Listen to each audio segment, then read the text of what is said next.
Satan, Lucifer, Belial, Leviathan, Samael.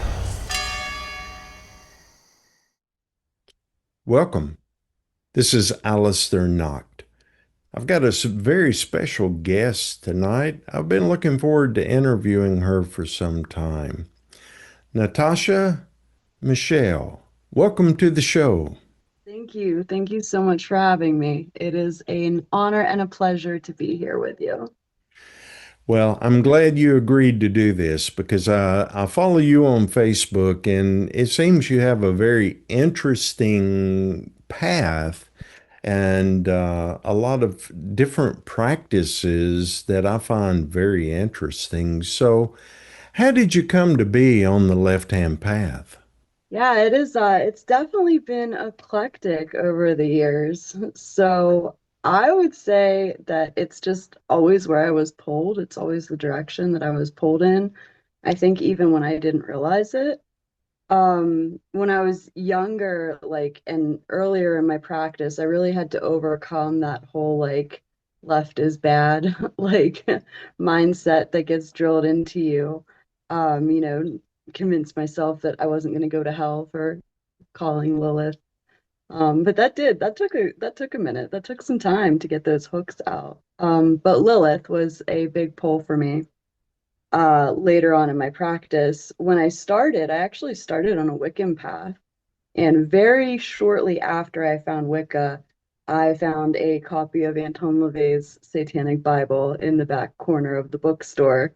And it was just very enticing for a young witch. So at 17, I went home and tried to see how I could combine Wicca and Anton LaVey's Satanism together. And the thing is, you really can't very well. So I tended to go the more satanic route, and that is always just where my studies have led me. And I think that as I grew and my practice grew, I became a little bit more aware of myself. I became a little bit more aware of the world around me, as we hopefully do as we grow older. And that just continued to be the direction I was pulled in. Um, when I started my practice with Lilith, it was very different from some changes that happened around 2019, 2020 area. And one of those changes was getting involved with the, I guess, founding of the Coterie of Samil, which is the left-hand path cult that I co-head. So that was a big change. The other big change was I started a shop. I opened a shop here in Butler, and I opened it under a left-hand path-based context, which not a lot of people, I mean, I don't really know anyone in my area that did it. But it's not a very like popular thing. So honestly, I know like that question, it's always like, what was like the one moment? And the thing was, there wasn't just one moment. There was just all these million little moments throughout my entire life that just put me exactly where I'm supposed to be, which is where I am, which is here talking to you right now. So yeah, the fire, that's what led me here. So, how many years has this evolved? How long have you been on the left-hand path? So when I was 17, I'm 39 for anyone wondering. I'm 39. So I was 17 when my boyfriend in high school gave me a book on Wicca, and I was like, "This is awesome. I'm gonna do this." So I would say maybe about 6 months after that, technically. So about 18 to now. It was never something that like it wasn't until like my late 20s, my early 30s that I was like, man, I'm like left-hand path. Like I like really was like classifying it, It was always just I'm a witch. I do witch things. And when I started classifying it, it was because I was reading more. I was reading more texts and I was, going deeper into that. But yeah, so it's been a lot of years, and I think that that time period of like 2018 to 2019 was really big for me.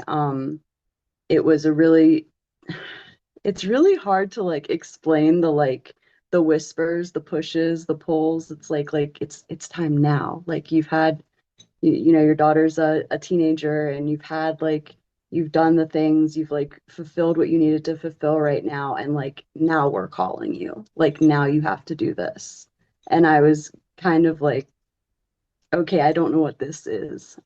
So it's been a long journey. I think I tell people all the time, especially people that would come to me when they're starting out and stuff, and just feel overwhelmed or feel like there's so much that they have to learn or that they have to choose from or whatever. I really just tell them to try to like go with the flow of it and just do like little pieces at a time, because eventually like you end up being pulled being pulled right where you're supposed to be. And like people look at me and will be like, well, you've been doing this for so long. Well, sure, I've been doing this for so long. If we go back to 17 years old, to the little girl that like lit a candle in her bedroom and had crazy stuff happen and was like, oh damn, like this is something. But in the grand scheme of things, like I would say that my practice completely changed at like around that 2018 marker. So that long, I guess. Where are you located? I am in Butler, Pennsylvania. So I am about 45 minutes north of Pittsburgh, Pennsylvania. And how is the left-hand path? Is there a presence of left-hand path there? So this is the a funny question for me, because like I would say that like yes, it exists, and there are, you know, people that I practice with, there are members of, you know, our cult that are present. But overall, I would not say that there was a huge presence, and I absolutely would not say that there was like a space that was specifically left-hand path dedicated. There was a lot of crystal shops or metaphysical shops or even like straight witchcraft shops, but not a lot that were specific to the left-hand path. And when I opened my shop, I started in 2020 online, and doing vendor shows and stuff.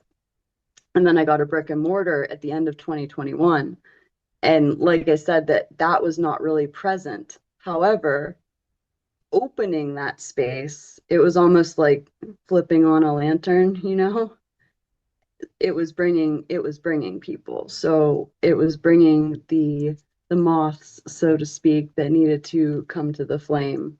And I have had the extraordinary pleasure and just honor of like meeting so many people that were drawn in, and I've been able to see so much growth for them on their own paths over the years, that it's crazy, it's wild. So I would say like no, there wasn't like a ton, at least not that was publicly meeting or getting together.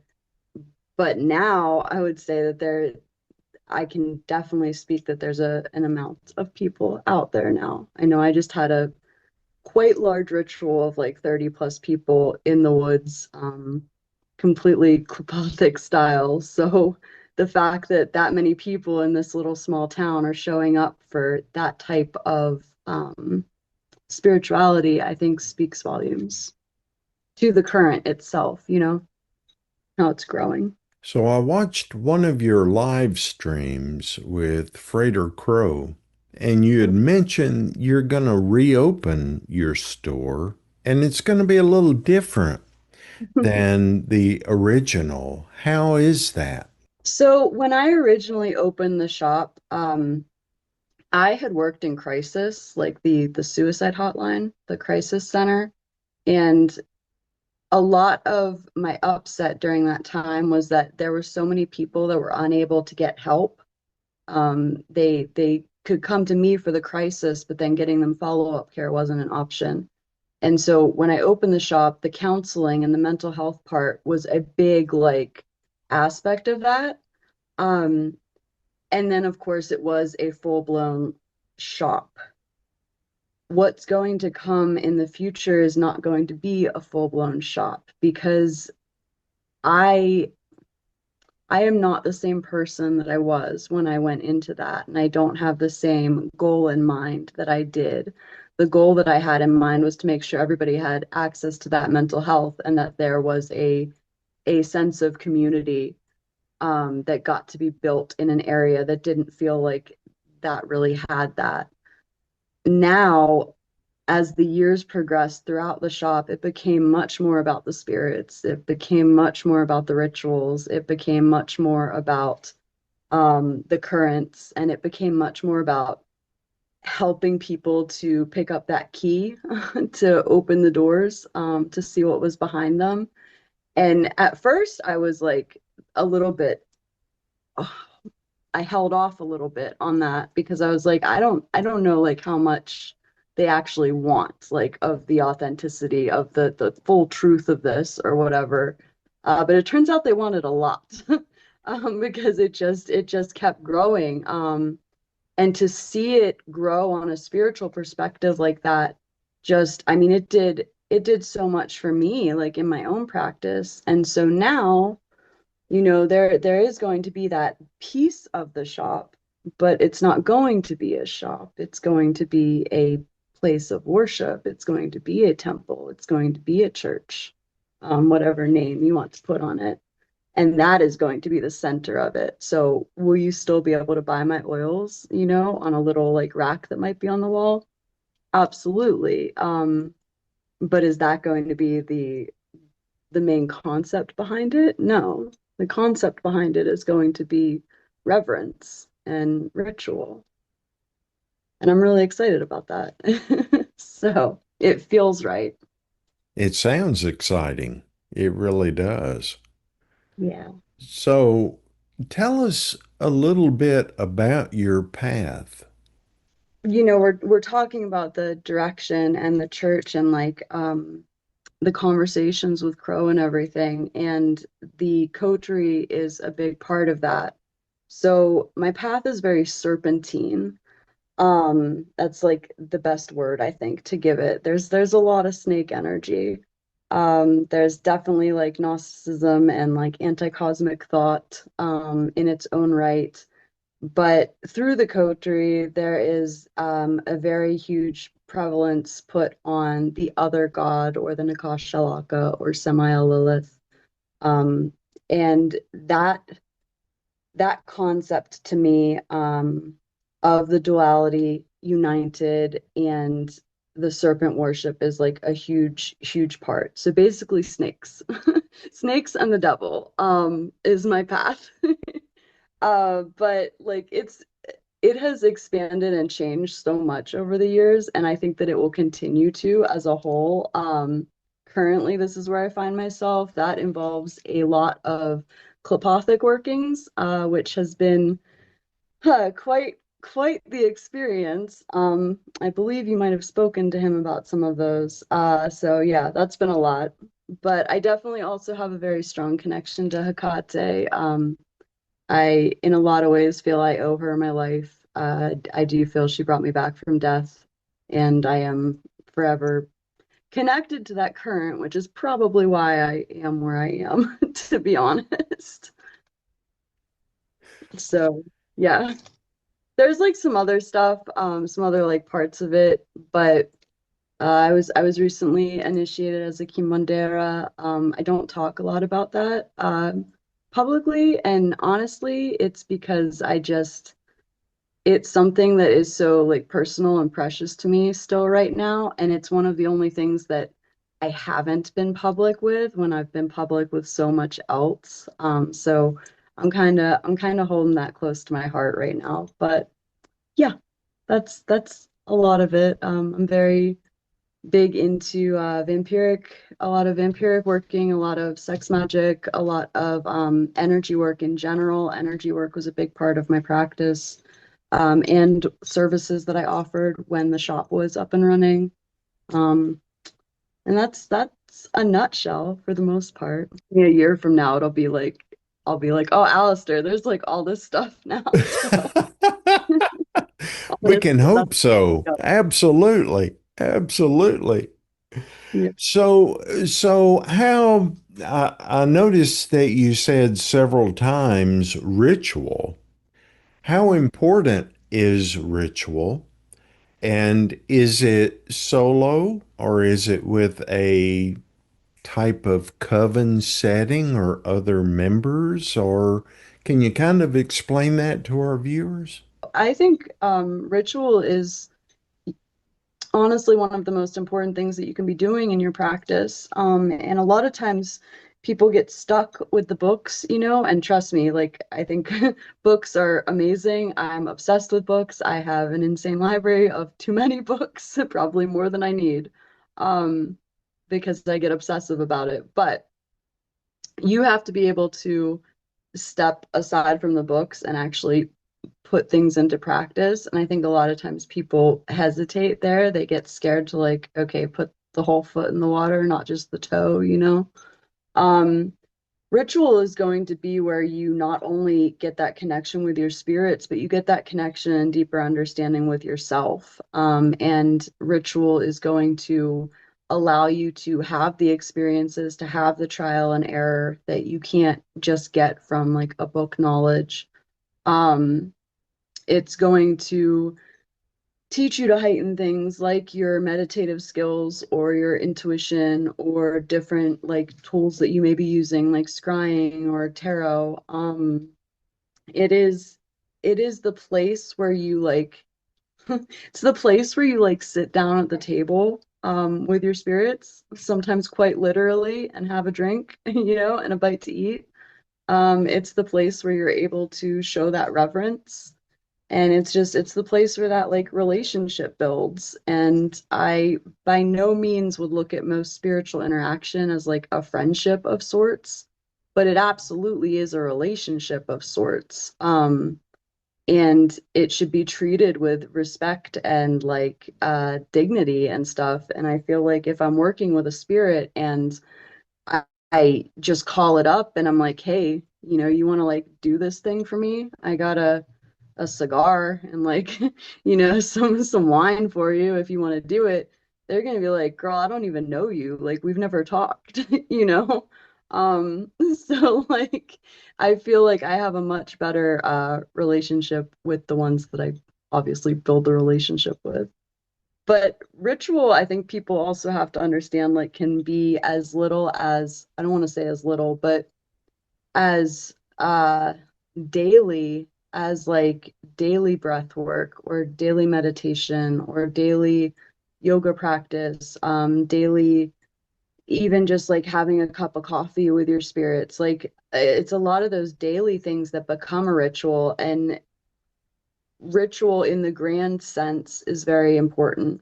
Ritual in the lesser sense is also very important because it's not as lesser as you may think it is. It trains your brain, it trains your body, it trains your it even trains your, spiritual space into like this is what this is for. So that's important too. Absolutely makes sense. And I think a lot of people lose the context of relationship with the spirits. They want to come to the spirits, they want to ask for something, they want something delivered to them, but they're missing the whole relationship. It's just like a friend.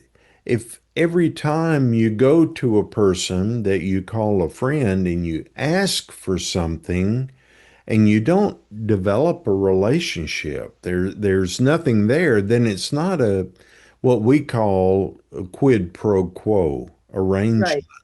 There has to be something that you get and something that I get for it to be an equal relationship. And I think a lot of people miss that. They want to conjure the spirits, they want to call upon the demonic or whatever you want to call it, and they want something, but they Mhm. don't want to build the relationship. And Mhm. that is really what the spirits are wanting is they want that connection, and there are things they can do. It's like in a new friendship, when you know that that new person in your life is going to give you something and make your life of value, then you're more willing to do that for them. And I think people miss that. They want to call upon the spirits and give me talent, give me money, give me this, give me that. But there's no relationship there. I think that's a real important point that you make. Thank you. And I do, I think that because I'm so big on energy, right? And like, I think that because every spirit is going to come with different energy, it's going to come with a different feeling, it's going to come with different traits and personality, if you will. The only way that you're going to become familiar with that is by working with that spirit. So, how am I supposed to know, the demeanor or what have you of Lilith without doing the work with her? So then if I were to just sit down and be like, hey, here's an offering, go do this, am I really going to have any concept of if she was even there, of if that was even like an exchange, if I haven't been doing the work? Because you can sit down and you can make that exchange. We see this a lot, like with the goetic spirits, like I'll give you this and you do this for me. And that's all well and good. You can have that exchange. However, that is going to be much more powerful if you have spent days and hours and like time. Your time is an offering. Your time is energy. I do hours worth of like prayers, like daily. That's an energy offering. And I think that the spirits, take note of that. I think that they um appreciate being appreciated, so to speak, and they're currents of energy, and they are names that, when you call them, that gives them power, that gives them energy. It's not that dissimilar to us. When people give us attention, they are Mhm. interested in us and they develop a relationship with us. We're willing to do more for them. And I think it's exactly the same in the spirit world. They want to build that connection. They look forward to that call, that summoning. They look forward to that interaction. And they have a lot to offer and a lot to give. But if you just approach them and say, hey, I want to be talented, I want to have money, I want to, they're like, yeah, I don't have time for this. So Yeah, I did that once early on with Belial, which was not the spirit to do that with. And I'm smirking about it because of like the experiences that I've had afterwards, or farther into my practice. But early on, I was like, I read this ritual. I think I talked about this on one show, but I read this ritual, and if you just like do the sigil exactly right, and then you lay down and you give him a very personal offering, if you catch my drift, then he will appear and he will give you all the money, and you are going to like be all happy, like whatever. Okay, so I tried that. It was the most awkward, it was the most awkward spiritual experience because I did feel the energy change. I did feel something, whether it was Bilal, I truly to this day do not know, but something picked up on it. And meanwhile, like I've got the tarot card like sitting there, right, with his picture on it. And I'm like looking at it, and it literally feels like it's looking at me, and like it's just this super awkward situation. And then pretty much just felt like I got smacked upside the head with like this wave of energy, and I could almost like hear like, you stupid little girl, like what are you doing? I was a bartender at the time, and I went to work that night and I made hella tips. Like I made hella tips. It was good. But I had a migraine for like the next 3 days, as if I had literally been energetically just smacked upside the head. Like, get it together, kid. Like, come on. So it was it was an embarrassing experience. Yeah, spirits in my experience and in my practice in our coven, they will absolutely it has to be quid pro quo. It has to be an equalization on both sides. And if it's not, they will make sure that it is. And you say, well, that's a malevolent spirit. No, it's not. If you think about human nature and you think about just basic nature, things have to be of value to both parties. Like a relationship has to Mhm. be of value to both parties, or one party is going to get bored and they're going to go on their way. Business transactions, all of these different things, they have to bring meaning and fulfillment to both parties. And if you don't do that with the spirits, I've found they'll remind you of that in very awkward ways. And if they feel that you're taking advantage of them because they have been around for aeons, so it's not like you're going to fool them with your human knowledge. They'll correct that very quickly. Very quickly. And you don't ever promise something and then not follow through with it. Yep. Don't do that. I've learned that. I know you asked about like with ritual and stuff, how that works, if it's like solo, if it's with other people in the cult or coven. Um, for me personally, like a lot of the work that I do is alone. It is like a solo in my temple. But there have been like multiple rituals that we've been able to do together as a cult, whether that be actually like in person together, which is always extremely powerful. Or, some of us will be doing ritual at the same time, just not in the same space. Especially with the Klapothic workings we've been doing this past year.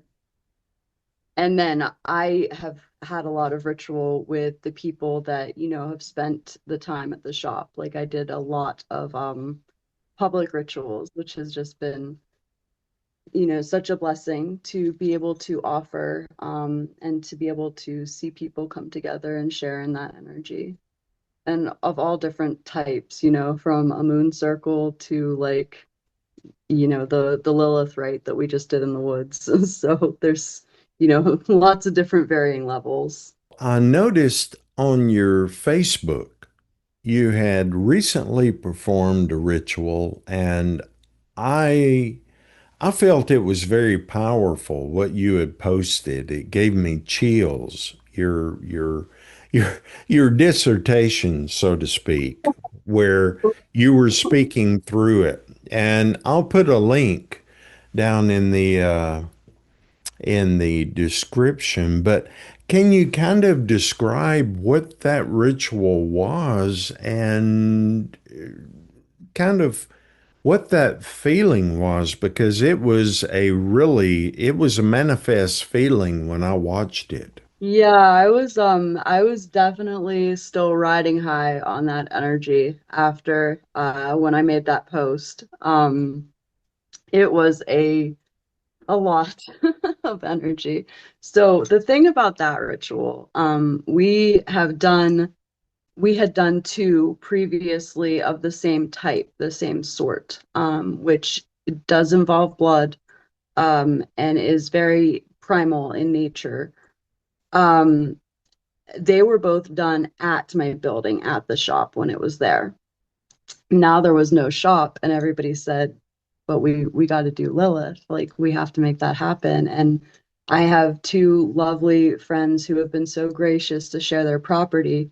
And it came with woods. And so I was like, listen, let's do it, but let's do it in the woods. because how cool is that going to be? And it was immediate in my head, like almost like she was whispering, like, yeah, take me to the woods. But even I could not have been prepared for what happened, what transpired. It was the first group ritual that I have led since I was initiated into the high priestess position for the coterie. And I didn't understand the amount of difference that that was going to make, especially on the Klipothic level, but it made a huge difference in the way that the ritual flowed. It made a huge difference in the way that the energy was open. The gates were being able to be opened. And so this was Lilith specifically, right? So we're working with Gamaliel and that energy, as you know, is, very, very primal, very lustful, very grotesque in a lot of ways. So it was a lot of energy to throw at a group of people that were not necessarily prepared for that, that were not necessarily like, knowing what to expect. Um, we set it up so that they had to walk up a trail, right, through the woods. Um, and I wanted it to be as if they were going through the seven gates. They were going through the seven layers of hell.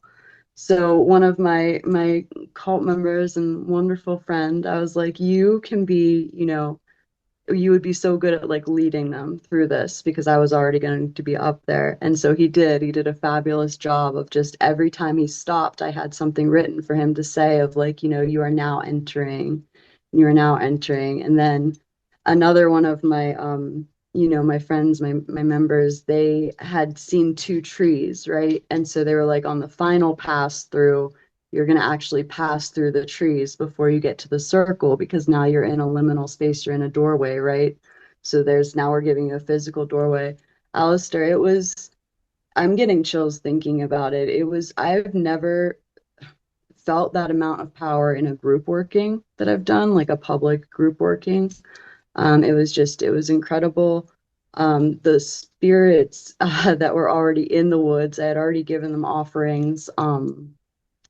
So they were already like hyped up before the ritual even happened. When I was sitting up there, it sounded like something from like Star Wars or whatever, like a I can't make the noise, but like a portal opening. Like it sounded like something just opened in the woods, like right next to me. And I was like, what was that? My friend's like, I don't know, but like I heard it.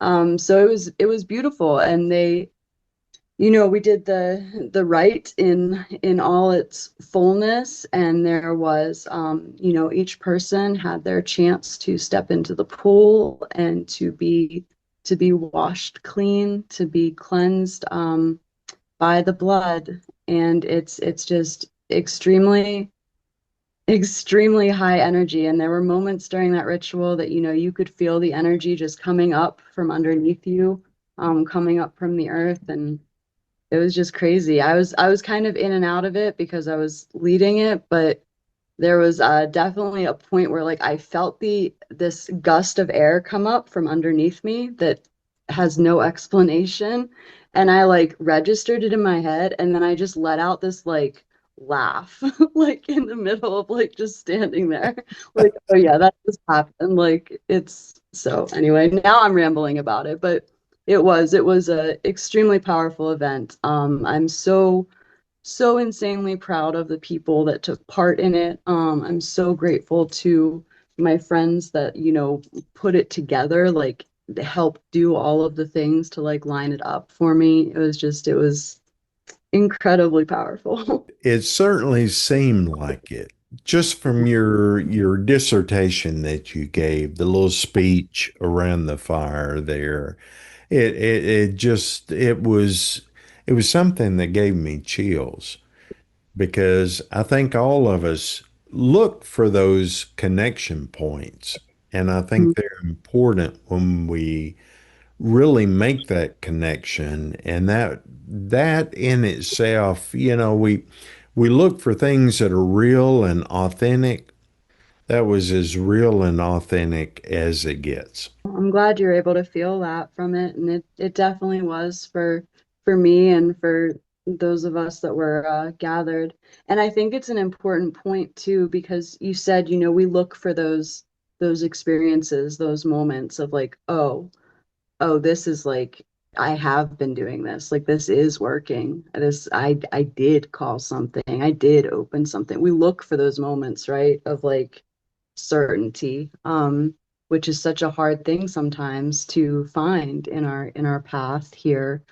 And I think that it's important to remember that those moments are like so incredibly amazing, but the hours and days and months of work that goes into a moment like that are also so important. And I think that's where a lot of people get pulled away from it because they're like, well, this isn't like as exciting as I thought it would be, or this isn't like, where's the chariot and the fire and like whatever. Yeah, yeah, it's a lot of work. It's a lot of work.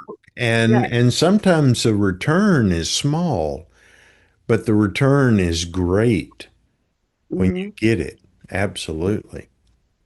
So, Natasha, who is Satan, Satanas, Shaitan, um, uh, many, many, many names?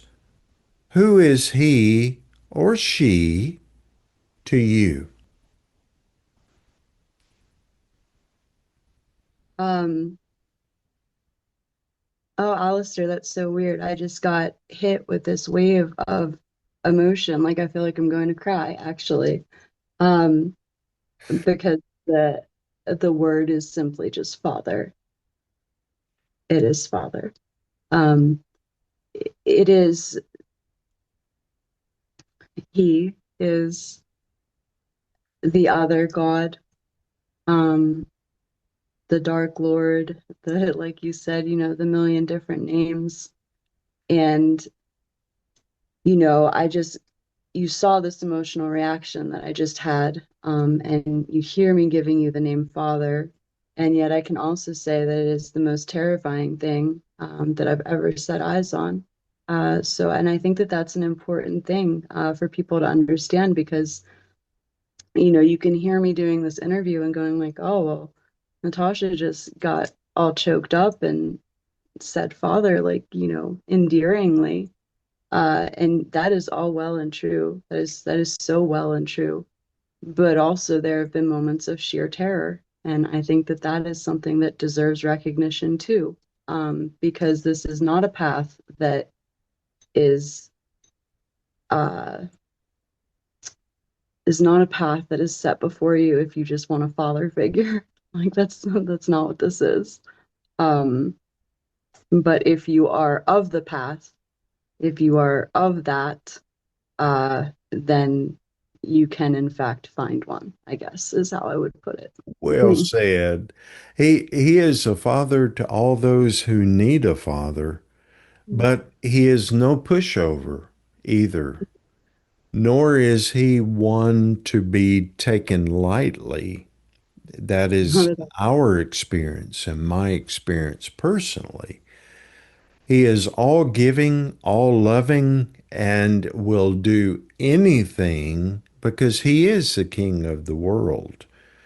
But you dare not trespass upon the things that he has not offered because he will show that he is not to be toyed with. And so that's a beautiful explanation you gave. Not really sure where it comes from. So There are a lot of people out there that contact me and they're kind of on the fence.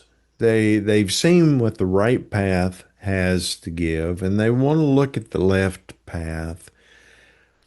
What advice could you give them, um, just to kind of steer them in the right direction, so to speak? They're lost, they're looking, they're sincere, in their devotion to find something that connects with that spirit, that whole that is within all of us, what advice do you have for them? It's a question that I get asked so often, but I think that one of the first things that I always tell people when they at least come to me is, why are you here? They'll be like, because, that's what they'll say. They'll be like, well, I'm looking for something. I'm looking for something that fits. I'm looking for, XYZ. And I'll be like, no, no, no, no, no. But why are you here? Like, why are you here? In fact, why are you here in front of me? Like, why me? Why this shop? Why that deity? Why that demon? Like, why are you here? And it's funny how many times like people like stop and think and like have to really register, like, well, hey, like, why am I actually here? What is it that I'm looking for? So that's an important one. I would tell them to question everything, which is our little slogan, including us, so including me, that they're coming to ask the question of, like, you have to have, and it's so funny because it's like it almost like doesn't fit, right? Because it's like, well, you have to trust yourself, but you also have to question everything. And so that is something that, you will spend years perfecting and probably never perfect, but years like learning how to balance. And I would tell them to embrace everything, but expect nothing. So expect nothing, embrace everything. And that was one of the first things that I was told when I started actually, working with a lot of these entities. Because we go into, just like we were talking about with the rituals, people come into things with so much expectation, and that takes away from the actual experience. And then they end up missing out on things. And I would tell them to read. I'm always like pushing, texts, all kinds of different texts. I know I've offered your work to people before as like, hey, check this out. But they need to, have some sort of like foundation there as far as reading and education goes. Podcast, like this one, like the Caniculum Obscuritatis, Knights of the Nephilim, like the ones that we run through Celestial Oddities, like those are big ways to get different people's takes on things, because like I'm sitting here talking with you, but like I'm gonna have a different take on a lot of things than many of your other guests, and we may even have different takes on things than each other, and like that's really important. Um, and then I would tell them to make sure that they start writing, as far as keeping notes, as far as journaling, that when you start down this path, like a lot of these things are going to come in unconscious ways. So it's going to be the little thought that just flips through your head. It's going to be the dream that you had. Dreams are huge. I've had a lot of things with dreams. So it's going to be having a note of that, because if you're like me, you can go like, down the road and not remember it. So journal and question everything, but also, trust yourself and hydrate. Hydration's important. I don't I don't do it enough. But if you're going to be working with these currents and in these rituals, like drink your damn water. That's that's important. Yeah, we have a kind of a way of remembering that. It's called ends. After ritual or whatever, you eat, nest, make yourself comfortable, drink, and scribe. And that's where you write in your grimoire or, your journal, as you say, and you write down those thoughts because those thoughts, as you say, are cumulative. You may receive a piece of the gnosis today. You may receive a piece of it a month from now. And being able to correlate those two together is going to be very important. And if you haven't written it down and you're not able to put those two together, because time is not linear to those beyond the veil. Time is Hmm. circular. And so it doesn't So, really mean to them that, what happens today is going to happen tomorrow. It happens right now and the next second for them. But the way that we view it is in a linear form. So that's a very good point that you make. Thank you for that. yeah, and if you knew, you would probably get a kick out of how many times I have told myself you're ends. Like I did. I heard that from Crow from you, but the when I'm done with a ritual, like I was really bad about just like, straight up to bed, which is like a terrible idea. And yeah, my linear setup has gotten much better with that. But Absolutely.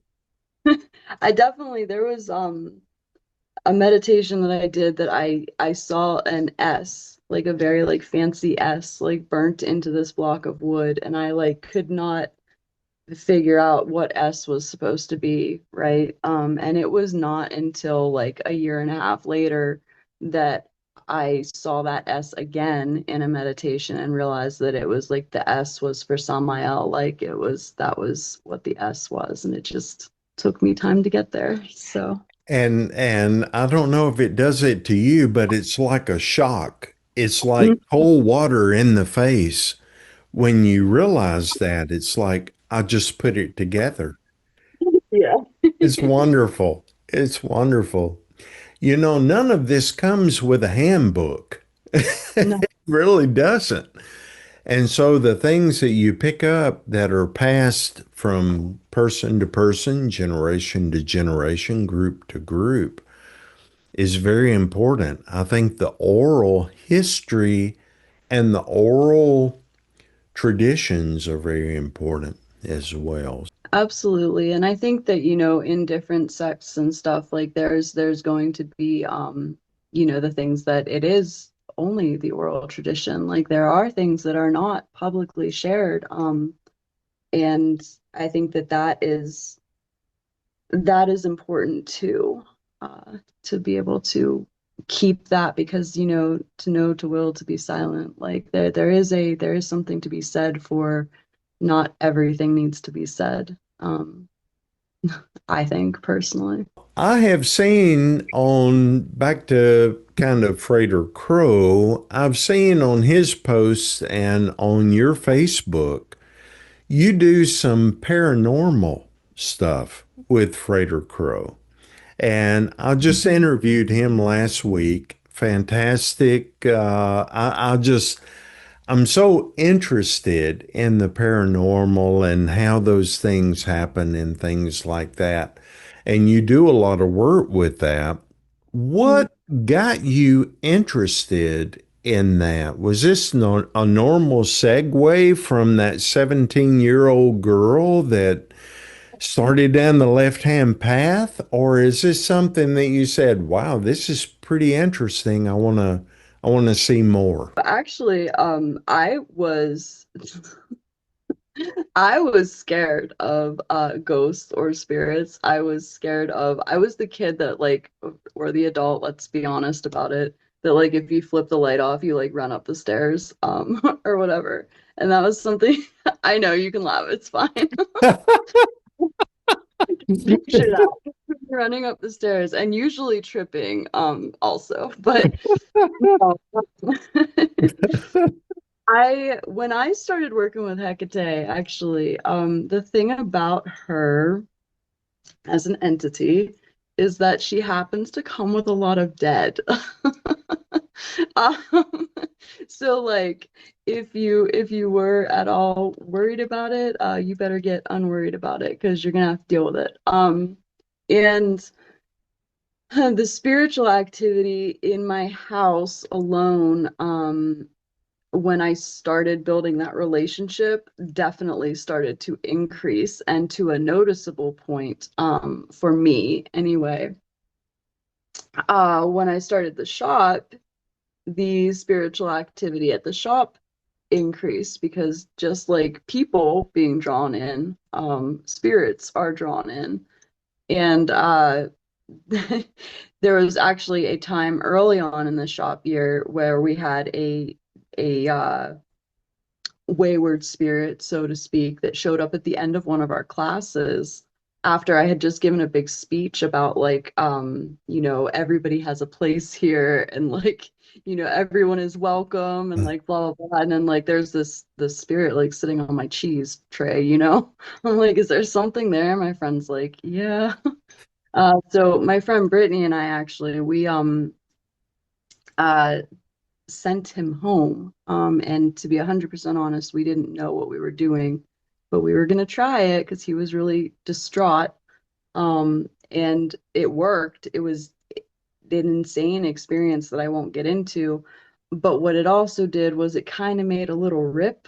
And then since that time, we got a lot more randomness that would come through because I guess on an energy level, we like made a vibrational state there that drew them in. I don't fully know scientifically or spiritually.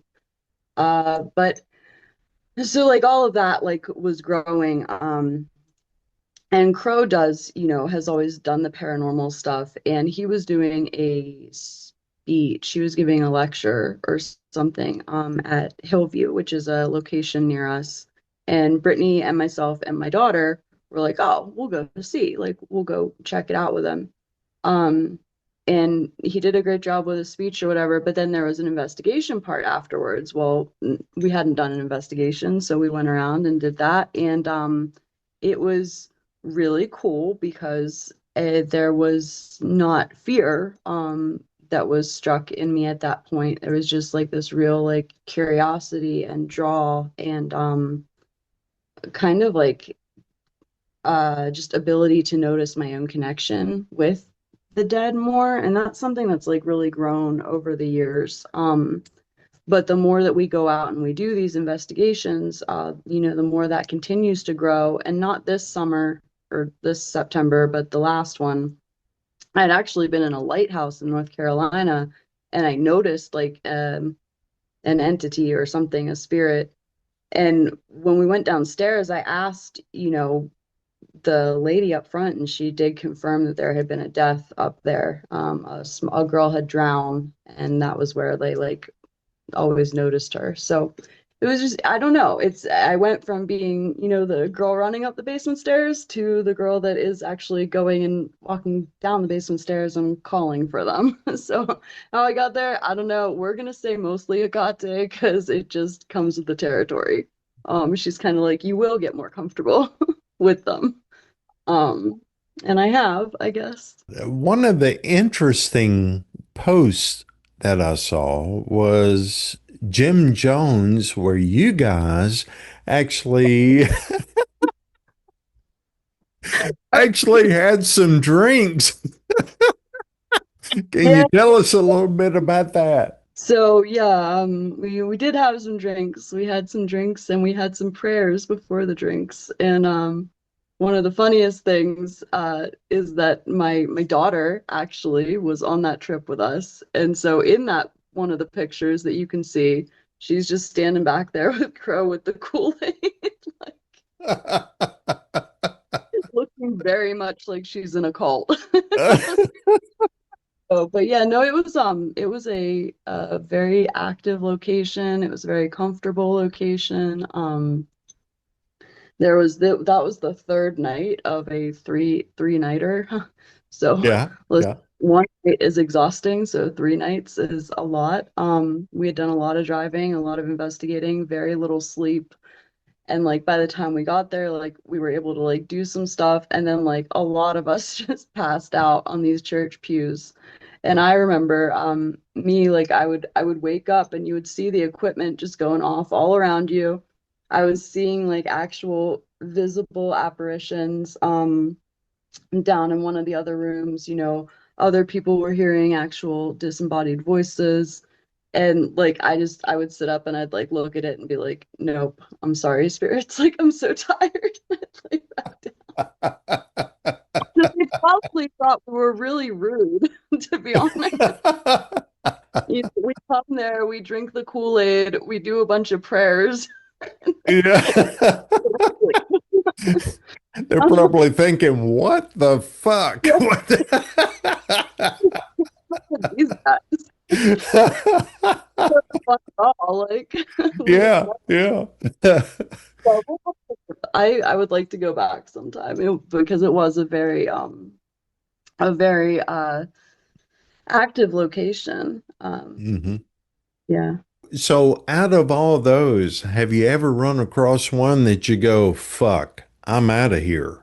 Yeah, I think I'm pretty sure Crow talked with you about it, but I would have to say the same one where we ran into the entity that was like, I'm gonna like rip the souls out of these hearts, rip the hearts out of these children and like bash their heads in the ground. And we're like, oh, cool. That's friendly. It was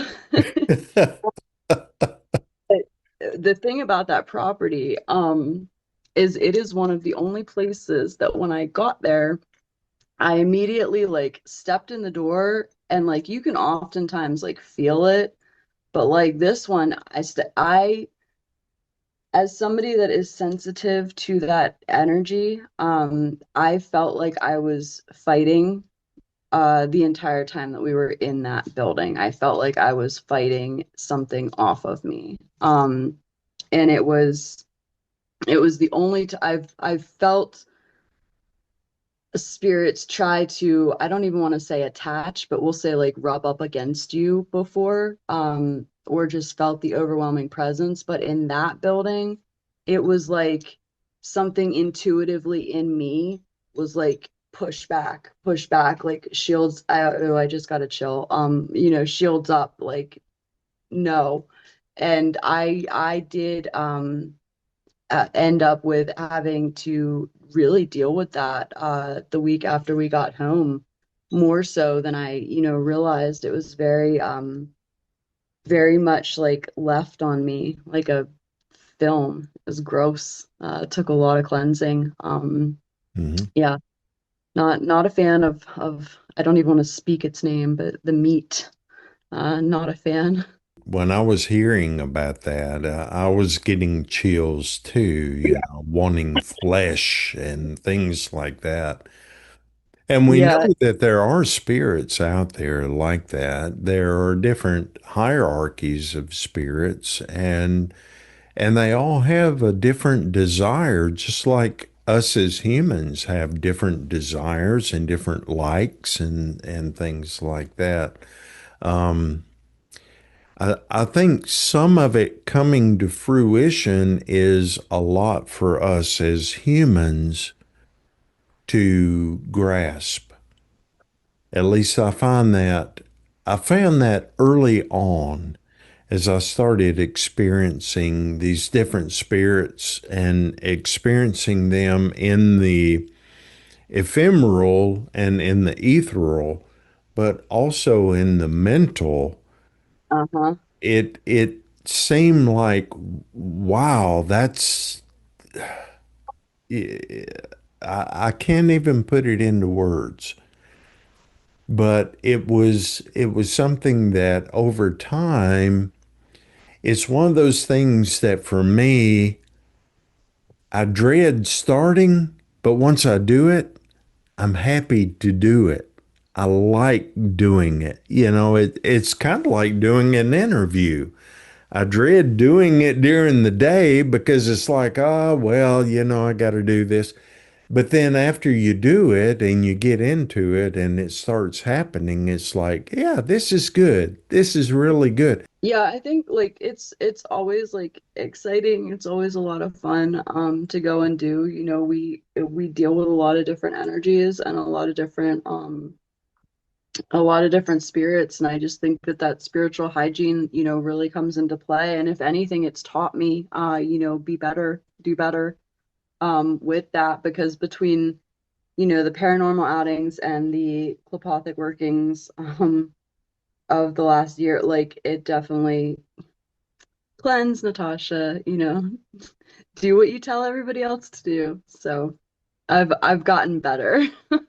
We talked about a lot tonight, and I wanted to know, what have we not talked about that you would like to talk about. This is your time, and I appreciate you spending it with me. But what would you like to tell those folks? What would you like for them to take away from our conversation? I think as far as like takeaway from our conversation,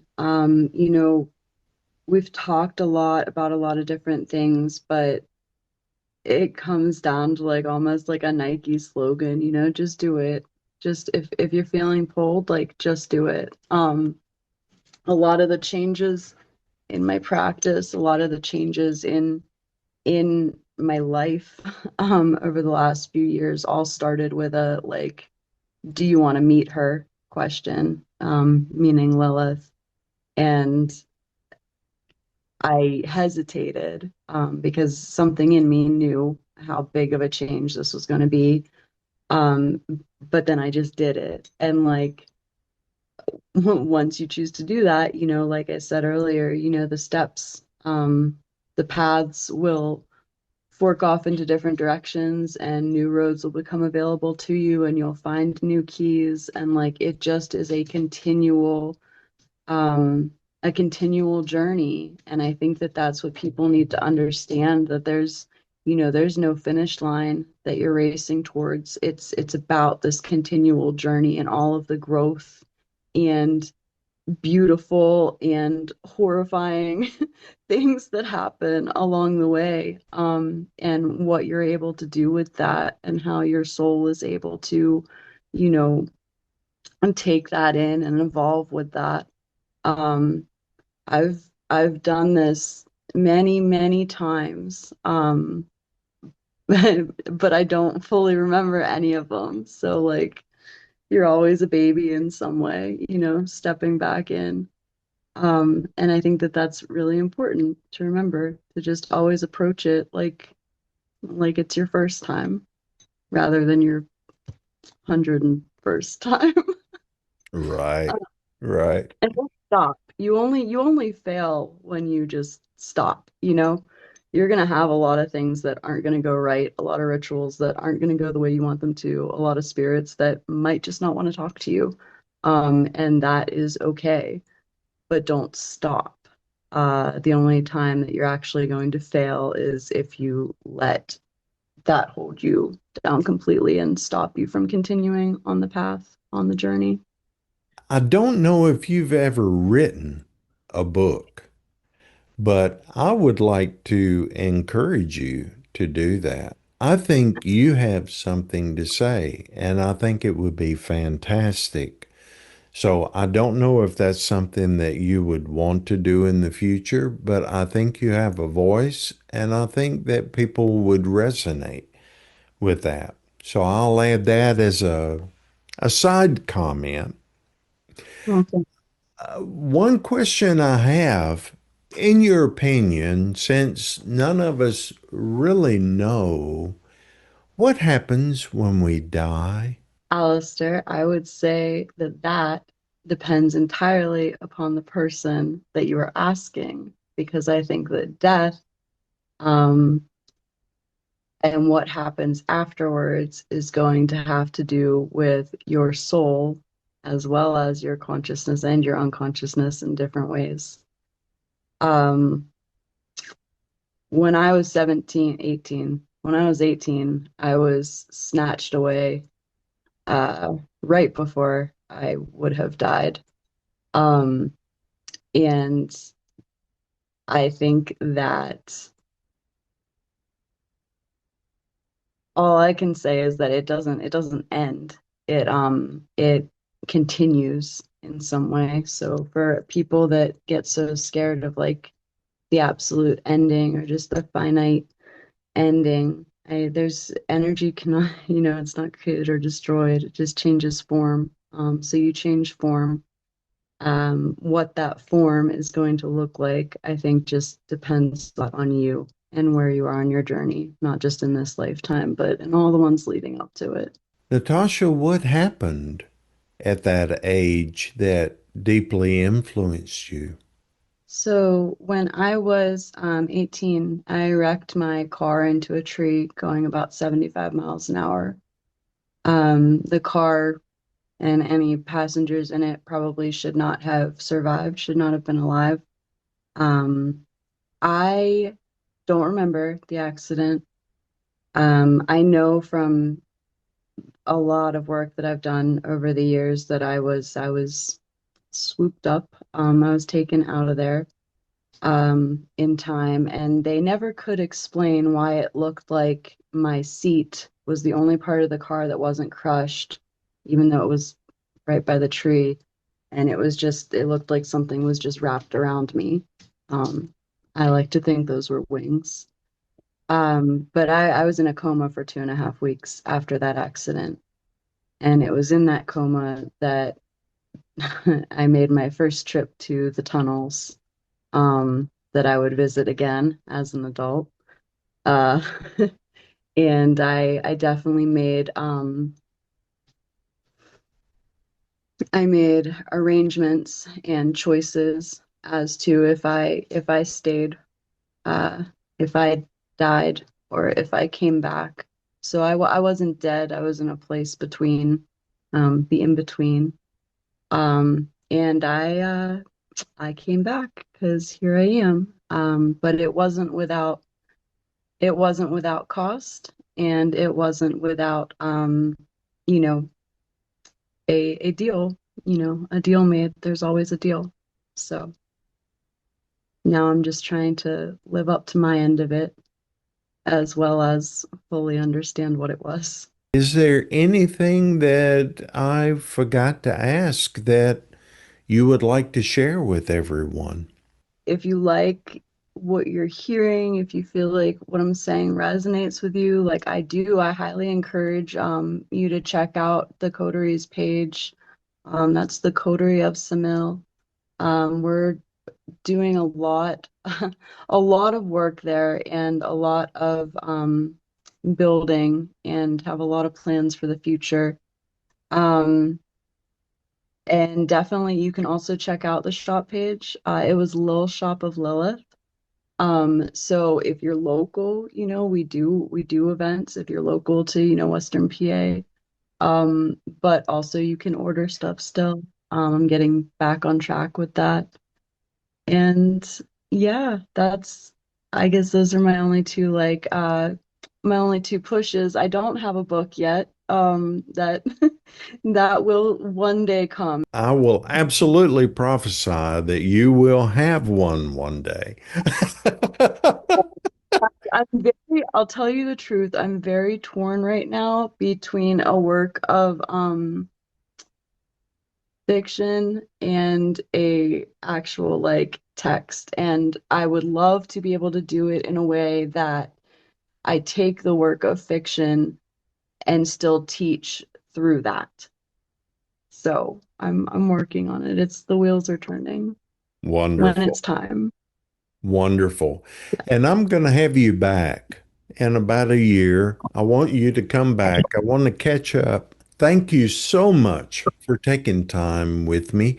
I'm going to put all the links down in the description so everyone can go over. I encourage you to subscribe. And for those watching, I thank you so much for spending some time with us. And until next time, this has been Aleister Nacht, Ave Satanas.